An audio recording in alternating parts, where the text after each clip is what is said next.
Hello students, BSc part first subject zoology के paper second cell biology and genetics के अंतर्गत कल अपन ने फर्स्ट वीडियो में कोशिका की संरचना, shape, size, definition, cell theory और टाइप्स के बारे में अध्ययन किया था।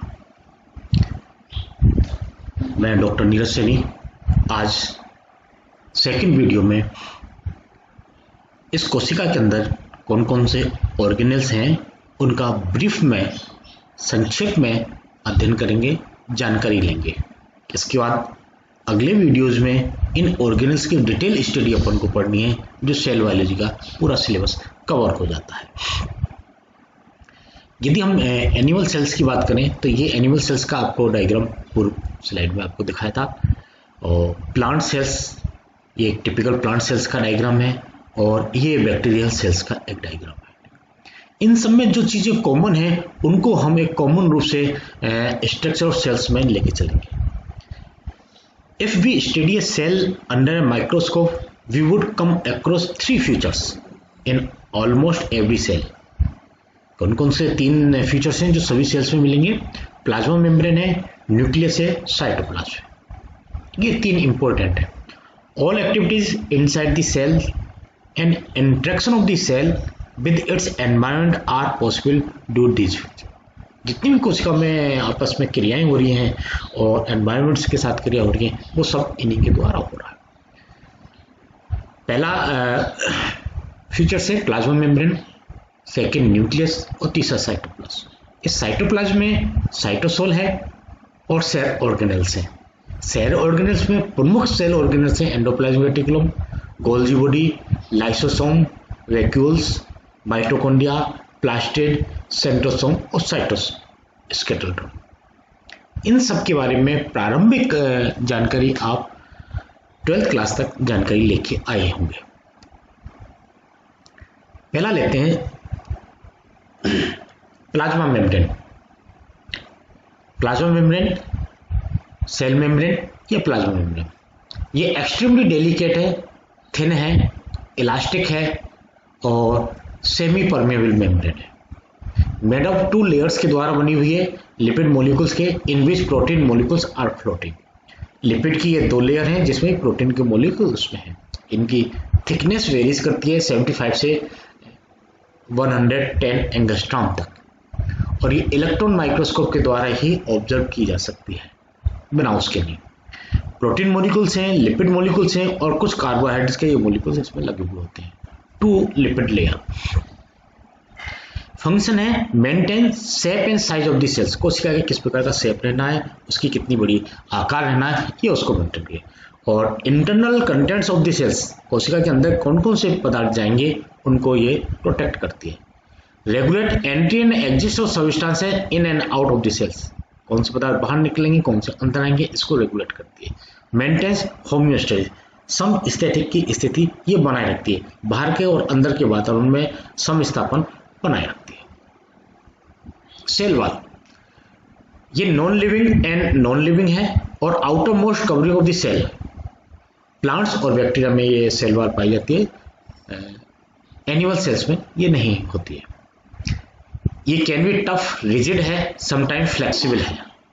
मेड सेलुलोज की, हेमीसेलुलोज और पैक्टिन की बनी हुई होती है। सेलुलोज, हेमीसेलुलोज और ये पैक्टिन की, इन तीन पदार्थों से मिलकर ये प्लाज्मा मेम्ब्रेन बनी होती है। मे बी थिन और थिक, ये पतली भी हो सकती है, मोटी भी हो सकती है, मल्टी लेयर्ड स्ट्रक्चर है। और इसकी जो थिकनेस है, मोटाई जो है वो 50 से 1000 एंगस्ट्रॉम तक ये वेरीज करती है। प्रमुख फंक्शन है, ये डेफिनेट शेप, स्ट्रेंथ और रिजिडिटी देती है। प्लांट्स और बैक्टीरिया में ये एक उसकी आकार, उसकी स्ट्रेंथ, मजबूती और रिजिडिटी देती है। प्रिवेंट ड्राइंग अप, ये कोशिकाएं सूखे नहीं, डेसिकेशन नहीं हो, इसको रोकती है। Help in controlling cell expansion, cell का एक्सपेंशन नहीं हो उसको रोकती है। Protect cells from external pathogens, बाहर के जो एक्सटर्नल पैथोजेंस हैं, जीवाणु वगैरह हैं, वो अंदर नहीं जा पाते। Nucleus, most important organs of the cells. Nucleus dense spherical body located near the centre of the cells, प्रमुख सेंटर में ये उपस्थित होता है न्यूक्लियस, और प्लांट सेल्स में वेक्यूल्स आने के थोड़ा साइड में हो जाता है। स्फेरिकल बॉडी है, डायमीटर वेरीज फ्रॉम 10 से 25 माइक्रोन मीटर का इनका डायमीटर रहता है। Present in all the cells, सभी कोशिका में उपस्थित होता है, केवल जंतुओं में रेड ब्लड सेल्स में और प्लांट्स में सीप ट्यूब सेल्स में ये अनुपस्थित भी होता है। Well developed in plant and animal cells, दोनों में डेवलप होता है। Undeveloped in bacteria and blue gland, cyanobacteria और बैक्टीरिया में ये अनडेवलप होता है, इनके सेल न्यूक्लियर मेम्ब्रेन उपस्थित नहीं होती। Most of the cells are uninucleated having only, अधिकांश जो कोशिकाएं वो केवल एक न्यूक्लियस उपस्थित होता है, लेकिन कुछ कोशिकाएं होती हैं जिसमें 2 से अधिक न्यूक्लियस होता है, जैसे skeletal muscle cells, syncytial cells कहलाती हैं। स्केलेटल मसल सेल्स में 2 से अधिक न्यूक्लियस होते हैं। न्यूक्लियस है A double layered covering called nuclear membrane, एक दोहरी न्यूक्लियर मेम्ब्रेन के द्वारा ये चारों ओर से घिरा हुआ रहता है, और इस न्यूक्लियर मेम्ब्रेन में पोर्स होते हैं, वो 80 से 100 नैनोमीटर के पोर्स होते हैं। इसके अंतर्गत कलरलेस डेंस लिक्विड रहता है जिसे न्यूक्लियोप्लाज्म कहते हैं। न्यूक्लियोप्लाज्म में न्यूक्लियोलस उपस्थित होता है और क्रोमेटिन फाइबर्स होते हैं। ये पूरी कोशिका, इसमें न्यूक्लियर पोर्स है, ये न्यूक्लियोलस है, क्रोमेटिन नेटवर्क इसमें दिखाई देता है, और ये न्यूक्लियर मेम्ब्रेन है, और ये इसमें पदार्थ है न्यूक्लियोप्लाज्म होता है। Fibres are composed of deoxyribonucleic acid, DNA and protein histone के। जो क्रोमेटिन नेटवर्क है वो डीएनए और प्रोटीन हिस्टोन का बना होता है, न्यूक्लियो प्रोटीन कहलाता है। These fibres condense to form chromosomes during the cells, इनके द्वारा ही क्रोमोसोम्स का निर्माण होता है। इस न्यूक्लियस में chromosomes contain stretch of DNA called jeans, ये डीएनए, यदि हम इनकी बात करें तो दैट इज द क्रोमोसोम्स हैं, और ये जब ये न्यूक्लियस में हमें दिखाई देते हैं तो ये क्रोमेटिन फाइबर्स के रूप में होता है। ये जब कंडेंस हो जाते हैं तो ये क्रोमोसोम्स के होता है। इनको अगर क्रोमेटिन फाइबर्स के एक पार्ट को अगर देखें देते हैं, क्रोमेटिन कहलाते हैं, क्रोमेटिन, ठीक है, न्यूक्लियर क्रोमेटिन। इस क्रोमेटिन में हिस्टोन प्रोटीन के साथ ये जुड़े हुए रहते हैं, और ये जब इनको और डिटेल में देते हैं तो ये DNA double helical structure DNA दिखाई देती है, इसका एक पार्ट जीन कहलाता है। Genes transfer the hereditary information from one generation to the next, control all the cell activities like metabolism हो, प्रोटीन सिंथेसिस हो, ग्रोथ होनी है या कोशिका डिवीजन होना हो, ये सारा कंट्रोल न्यूक्लियस करता है। Nucleus synthesise ribonucleic acid, RNA को भी ये सिंथेसाइज करता है टू कंस्टिट्यूट, जिससे कि राइबोसोम्स बन सके, और राइबोसोम प्रोटीन फैक्ट्री है। Store hereditary information in genes, जितनी भी आनुवंशिक सूचनाएं वो हमारे जीन्स में स्टोर रहती हैं। साइटोप्लाज्म, प्लाज्मा मेम्ब्रेन से घिरी जो संरचना है उसके अंदर साइटोप्लाज्म है और न्यूक्लियस है। तो इस साइटोप्लाज्म में ये जेली लाइक मटेरियल है जिसमें 80% वाटर होता है, present between the plasma membrane and the nucleus, दोनों के बीच में उपस्थित है। बाकी के ऑर्गेनल्स होंगे cytoplasm. Contains a clear liquid portion called cytosol और वेरियस पार्टिकल्स, और ये particles are protein, carbohydrate, nucleus से लिपिड और इनऑर्गेनिक आयंस के हैं।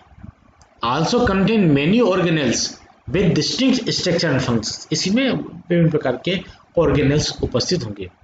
सम of these organelles are visible only under, बहुत छोटे, कुछ ऑर्गेनल बहुत छोटे हैं जो केवल इलेक्ट्रॉन माइक्रोस्कोप के द्वारा ही दिखाई देते हैं। एनिमल सेल्स में ये ग्रेनुलस और डेंस होता है, और जबकि प्लांट सेल्स में ये थिन, पतला होता है।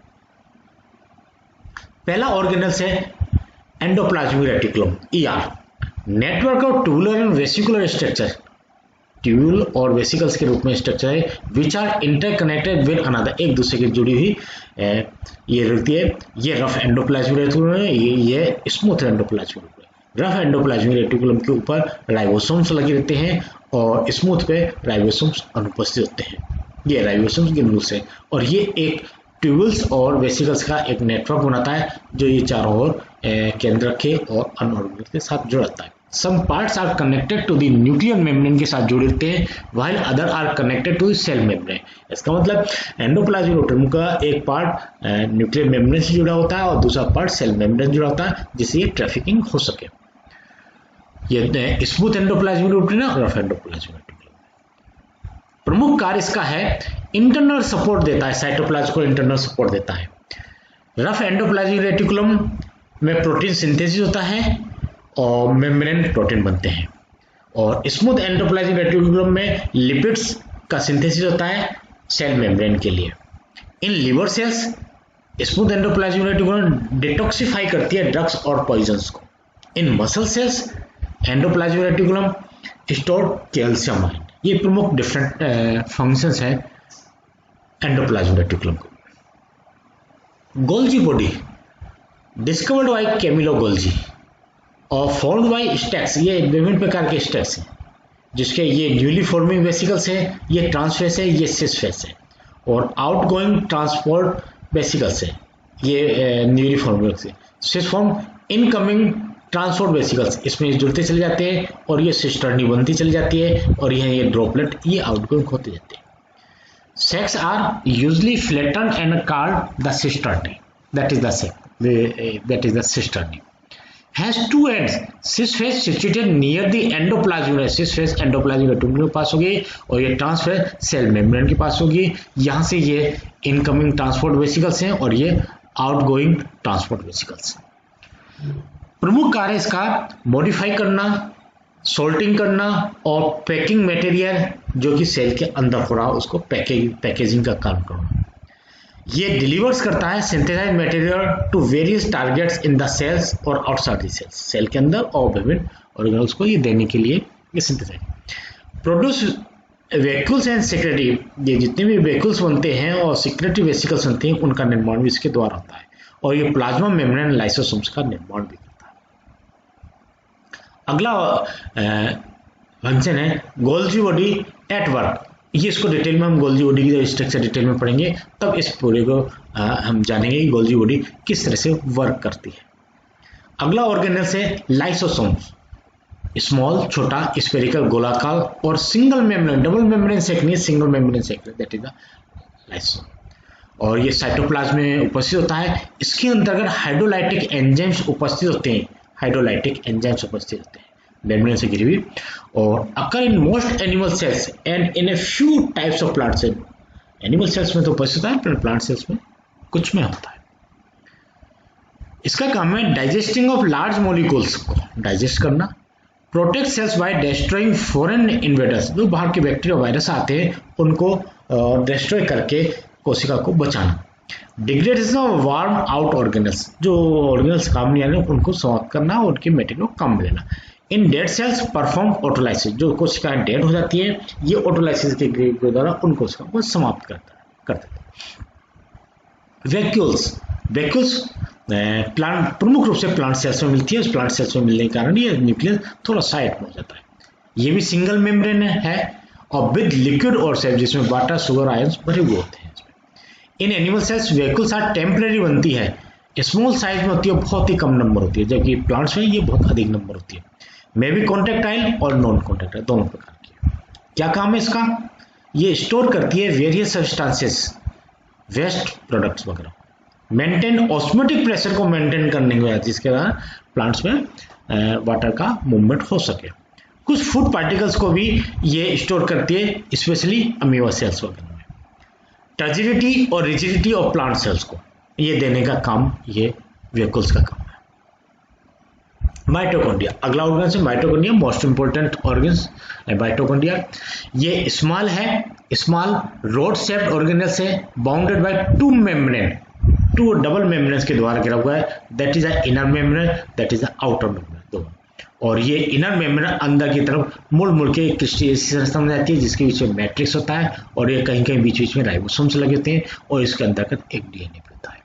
ठीक है, ये इस प्रकार के माइटोकॉन्ड्रिया की संरचना है, जिसे हम और आगे डिटेल में पढ़ेंगे। इसका प्रमुख फंक्शन है एनर्जी देना रिच कंपाउंड एटीपी का सिंथेसिस के, atypical molecules provide energy for the vital activities of the, सभी कोशिकाओं को एनर्जी देने का काम एटिपिकल, जिसका निर्माण माइटोकॉन्ड्रिया के अंदर होता है। प्लास्टिड प्लांट सेल्स का एक प्रमुख फंक्शन है, ऑर्गेनेल्स है, और ये भी डबल मेम्ब्रेन बाउंड ऑर्गेनेल्स है जो कि प्लांट सेल्स में है और कुछ एल्गी में है। Responsible activity related to making and storing food में प्लास्टिड, ये क्रोमोप्लास्ट है, क्लोरोप्लास्ट है, ल्यूकोप्लास्ट है, इलियोप्लास्ट है, एमाइलोप्लास्ट है और प्रोटोप्लास्ट। ये कुछ विभिन्न प्रकार के पिगमेंट्स के आधार पर ये अलग अलग प्रकार के प्लास्टिड्स देखने को मिलते हैं। क्रोमोप्लास्ट, जिसमें chromoplast plastid that produce and store pigment, these are responsible for different colours. जैसे लीफ में जो कलर्स होते हैं, फ्रूट्स में होते हैं, फ्लावर्स में और वेजिटेबल्स होते हैं, दैट इज द क्रोमोप्लास्ट के पिगमेंट्स है। तो ये कैरेट में पिगमेंट कैरोटीन पिगमेंट के कारण कैरेट का एक कलर होता है। मैंगो में जेंथोफिल पिगमेंट के कारण ये क्रोमोप्लास्ट, जेंथोफिल पिगमेंट के कारण मैंगो में येलो कलर होता है। टोमेटो में लाइकोपेन पिगमेंट के कारण ये दैट इज अ क्रोमोप्लास्ट। अलग अलग प्रकार के पिगमेंट्स अलग अलग है, अलग अलग कलर अलग अलग से अलग अलग। ल्यूकोप्लास्ट का कलरलेस है होता है, जो कि स्टोर फूड में होता है। They are found in storage organs such as fruits में भी है, ट्यूबर्स में भी है और सीड्स में भी है। ये ल्यूकोप्लास्ट है। जैसे पोटैटो ट्यूबर्स में स्टार्च होता है, फूड स्टार्च है। मेज ग्रेन्स में प्रोटीन्स है, कैस्टर सीड्स में ऑयल है। ये ल्यूकोप्लास्ट है। ल्यूकोप्लास्ट में इनका स्टोरेज होता है, इन सबका स्टोरेज होता है। क्लोरोप्लास्ट, ये क्लोरोप्लास्ट भी प्लांट सेल्स में उपस्थित है। डबल मेम्ब्रेन बाउंड ऑर्गेनेल्स है, स्फेरिकल डिस्कोइडल शेप होता है। टू डिस्टिंक्ट रीजन ग्रेना और स्ट्रोमा इसमें उपस्थित होते हैं। ये आउटर मेम्ब्रेन है और इसमें ये ग्रेना लगे हुए हैं, ये स्ट्रोमा है, थाइलेकोइड कहलाता है, दैट इज इनर में आउटर इनर मेम्ब्रेन और ग्रेना आर स्टेक और thylakoids, inner membrane flatten disc. Thylakoid content chlorophyll molecules. Stroma is a colourless dense fluid. इसका काम है लाइट एनर्जी को केमिकल एनर्जी में परिवर्तन करना। Provide green colour to leaves, stems and vegetables. ये जो हरा रंग में आता है वो इस क्लोरोप्लास्ट के द्वारा होता है, उसी में क्लोरोप्लास्ट होता है जिसमें फोटोसिंथेसिस की क्रिया जिसके द्वारा होती है। Centrosomes, centrosome is a membrane bound organelles present near the nucleus, consist of two structures called centrioles. Centrosome दो सेंट्रियोल से मिलकर सेंट्रोसोम की बनती है। सेंट्रियोल्स आर होलो होगा, सिलिंड्रिकल स्ट्रक्चर का, मेड ऑफ माइक्रोट्यूबल्स के द्वारा। Centriole are arranged at right angle to each other, एक दूसरे के right angle, that is centriole 1 और 2 दोनों। ये सेंट्रोसोम मैट्रिक्स है और ये जो सेंट्रियोल्स जो बने हुए माइक्रोट्यूबल्स को बने हुए। इनका काम है स्पिंडल फाइबर्स को बनाना, जिससे सेल डिवीजन फैसिलिटेट होता है। Help in formation of cilia and flagella के फॉर्मेशन में भी ये सेंट्रोसोम या सेंट्रियोल्स मदद करते हैं। साइटोस्केलेटन, साइटोस्केलेटन मतलब कोशिका के अंदर जो कंकाल बना हुआ होता है वो बना होता है माइक्रोट्यूबल्स और माइक्रोफिलामेंट्स के द्वारा बना होता है। फॉर्म्ड बाय माइक्रोट्यूबल्स और माइक्रोफिलामेंट्स। माइक्रोट्यूबल्स तो होलो होते हैं और जो कि एक प्रोटीन है ट्यूबुलिन उसके द्वारा बनाए हुए होते हैं, जबकि माइक्रोफिलामेंट्स है रोड शेप फिलामेंट्स है जो कि एक्टिन प्रोटीन के बने हुए होते हैं। इनका काम है determine the shape of the cell, कोशिका की आकार को बनाए रखना। स्ट्रक्चरल स्ट्रेंथ, संरचनात्मक जो ढांचा है उसको बनाना। रेस्पॉन्सिबल सेलुलर मूवमेंट, जो कोशिका के अंदर जो मूवमेंट होता है उसको मदद करने का काम साइटोस्केलेटन का होता है। ये कुछ प्रमुख ऑर्गन्स थे जिनके बारे में अपन ने यहाँ अध्ययन किया। अब ये प्रोकैरियोटिक और यूकैरियोटिक सेल्स है, इनमें जो प्रमुख अंतर है वो है कि प्रोकैरियोटिक सेल्स में न्यूक्लियस अनडेवलप्ड होता है, जबकि यूकैरियोटिक सेल्स में न्यूक्लियस वेल डेवलप्ड होता है। ठीक है, क्योंकि न्यूक्लियर मेम्ब्रेन नहीं होती इसलिए अनडेवलप्ड स्थिति कहलाती है। प्रोकैरियोट्स में only 1 chromosome is present, eukaryote में more than 1 chromosomes are present. Prokaryotes में membrane bound organelles are absent होते हैं, जबकि membrane bound organelles are present होते हैं। इसकी साइज 0.5 से 5 माइक्रोन मीटर होती है, जबकि 5 से 100 माइक्रोन मीटर होती है। एग्जाम्पल बैक्टीरिया एंड ग्लूग्लिन की यूकैरियोटिक सेल्स में, ऑल अदर ऑर्गेनेल्स। यदि